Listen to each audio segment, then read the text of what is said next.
नमस्कार, आप सभी का मेरे YouTube चैनल पर बहुत-बहुत स्वागत है। प्यारे साथियों, यदि आप अपने बच्चों के अधिक मोबाइल देखने की आदत से परेशान हैं, उनकी मोबाइल की लत से परेशान हैं, तो आज की वीडियो आपके लिए बेहद महत्वपूर्ण होने वाली है। आज इस वीडियो के माध्यम से मैं आपको बताने जा रहा हूँ बहुत ही आसान से 7 से 8 उपाय, जिनका उपयोग करके आप अपने बच्चों को मोबाइल की लत से छुटकारा दिला सकते हैं, उनकी मोबाइल देखने की आदत से छुटकारा बड़ी आसानी से दिला सकते हैं। बहुत सारे बच्चे बगैर मोबाइल खाना भी नहीं खाते हैं, माता-पिता उनको जब मोबाइल देते हैं तभी वो खाना खाते हैं। इन सभी समस्याओं को किस प्रकार आप इन समस्याओं पे विजय प्राप्त कर सकते हैं, वो उपाय आपको मैं इस वीडियो के माध्यम से बताने जा रहा हूँ। और भी अधिक जानकारियाँ और उपयोगी बातों के लिए आप हमारे चैनल को सब्सक्राइब कर लीजिए। तो सबसे पहला उपाय है, प्यारे साथियों, आपको सबसे पहले जो उपाय करना है वो स्वयं पे करना है। आप अपने बच्चों के समक्ष मोबाइल का उपयोग बहुत ही कम कर दें, उनके सामने रील्स, वीडियोस आदि न देखें। उनकी अनुपस्थिति में, उनकी गैर मौजूदगी के अंदर स्वयं मोबाइल का उपयोग करें। परिवार के तमाम सदस्य बच्चों की उपस्थिति उनके सामने किसी प्रकार की मोबाइल पे एक्टिविटी ना करें, रील्स ना बनाएं, रील्स देखें ना आदि, यानी बच्चों के सामने मोबाइल का उपयोग स्वयं पहले कम करें। नंबर 2 उपाय है कि यदि आप बच्चों के अंदर मोबाइल के प्रति रुझान कम करना चाहते हैं, मोबाइल की आदत को कम करना चाहते हैं, तो उनको रंगीन चार्ट ला के दें, रंग बिरंगे कलर्स ला के दें, उनको पेंटिंग्स की हॉबी में आदत डालें। वो चाहे किसी भी प्रकार की पेंटिंग्स बनाए, चाहे वो कलर का वेस्टेज करते हो, चार्ट को वेस्टेज को करते हो, करने दें। वो 5 से 7 दिन इस प्रकार की एक्टिविटी करेंगे, फिर उनकी सृजनात्मक क्रिएटिविटी है, जो सृजनात्मक शक्ति है, उसका विकास होगा और वो धीरे धीरे मोबाइल के प्रति उनका रुझान है वो खत्म होता जाएगा और सृजनात्मक शक्तियों का उनमें विकास होता जाएगा।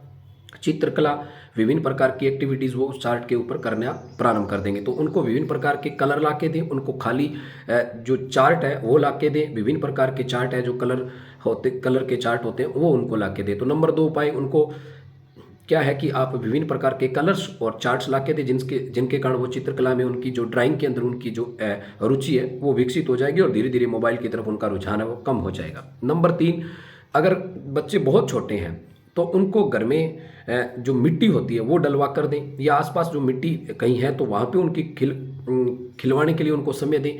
वो चाहे वो मिट्टी में होते रहें, उनकी आप टेंशन ना लें। मिट्टी से होने से बच्चे का विकास होता है, उनको गुड इफेक्ट होता है, ना कि बैड इफेक्ट होता है। तो मिट्टी में उनको खेलने की आदत डालने दें। वो मिट्टी में चाहे कोई भी एक्टिविटी कर रहे हैं, आपकी निगरानी में उनको करने दें। तो मिट्टी के अंदर जो वो खेलेंगे तो उनमें भी सृजनात्मक शक्तियों का विकास होगा और मोबाइल के प्रति उनका जो रुझान है वो खत्म होता जाएगा।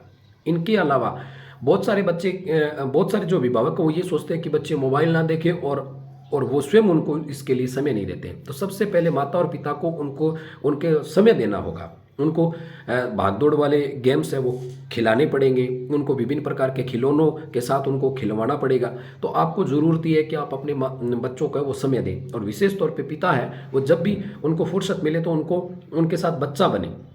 यदि आप बच्चों के साथ बच्चे नहीं बनेंगे तो फिर वो आप अपने काम में बिजी हो और वो फिर मोबाइल में व्यस्त हो जाएंगे। इसलिए ज़रूरत ये है कि आप बच्चों के साथ बच्चे बने, उनको समय दें। इसलिए वो है अनेक प्रकार के उनको खिलाने के लिए आप बाहर लेके जाएं, आप ग्राउंड्स में लेके जाएं। इससे आप स्वयं फिट होंगे और उनका मानसिक विकास है बहुत तेज़ी से होगा। इनके अलावा जब भी मौका मिले तो आप उनको काल्पनिक, उत्साहवर्धक और रोमांचित करने वाली विभिन्न प्रकार की काल्पनिक कहानियां सुनाइए, जिससे उनका मानसिक विकास होगा, उनकी सोच विकसित होगी और उनकी जो कल्पना शक्ति है, तर्क शक्ति है, उनका विकास होगा। तो इस प्रकार की कहानियां भी उनको समय समय पर सुनाते रहिए। यदि घर में बागवानी है, छोटे मोटे पौधे हैं, तो उसमें पानी डालने की, उसमें निराई गुड़ाई करने की, ये सब बातें उनको बताइए, उनके सामने कीजिए। बच्चा अनुकरण के द्वारा सीखता है। जब आप देखेंगे तो जब वो आपको करते हुए देखेगा तो वो स्वयं करेगा। इसलिए इस प्रकार की एक्टिविटीज़ में उसका जो ध्यान है वो उधर अग्रसर कीजिए। इनके अलावा बच्चे की अच्छे कार्य के लिए जितना हो सके उसकी प्रशंसा कीजिए। पुरस्कार और दंड के सिद्धांत को अपनाइए। यदि वो गलत करता है तो उसको डांटिए और ज़्यादा से ज़्यादा उसको प्रशंसनीय व्यवहार जब होता है तो उसकी प्रशंसा कीजिए। उनको डीमोटिवेट ना करें, मोटिवेट करें, जिससे वो क्या कि अच्छे कार्य करने के लिए प्रोत्साहित होगा और वो हमेशा ये सोचेगा कि मुझे अच्छे कार्य करने पे पुरस्कार मिलेगा, मुझे मेरी प्रशंसा होगी। इसलिए वो मोबाइल की तरफ ध्यान कम होगा और इधर अच्छे कार्यों की तरफ उसका ध्यान है वो ज़्यादा जाएगा। इनके अलावा अच्छे कार्य करने पर उनको पुरस्कार दीजिए। अच्छे कार्य करने पे जितने आप पुरस्कृत करेंगे, चाहे शाबाश के रूप में हो, चाहे उसको मोटिवेट करने के लिए अच्छे शब्दों का उपयोग करना हो, इसके कारण क्या है, बच्चा अपने पुरस्कार प्राप्त करने की उसमें बहुत अधिक अभिलाषा होती है। अच्छे शब्द सुनने के लिए उसके अंदर बहुत अधिक अभिलाषा होती है, जिसके कारण वो क्या है कि इस प्रकार के कार्यों की तरफ उसका रुझान है वो बढ़ता जाएगा और मोबाइल की तरफ उसकी जो रुचि है वो कम होती जाएगी। इनके अलावा जब भी आपको समय मिले आसपास के मैदानों में, आसपास के पार्क्स में उनको स्वयं लेके जाए, उनको थोड़ा समय दें।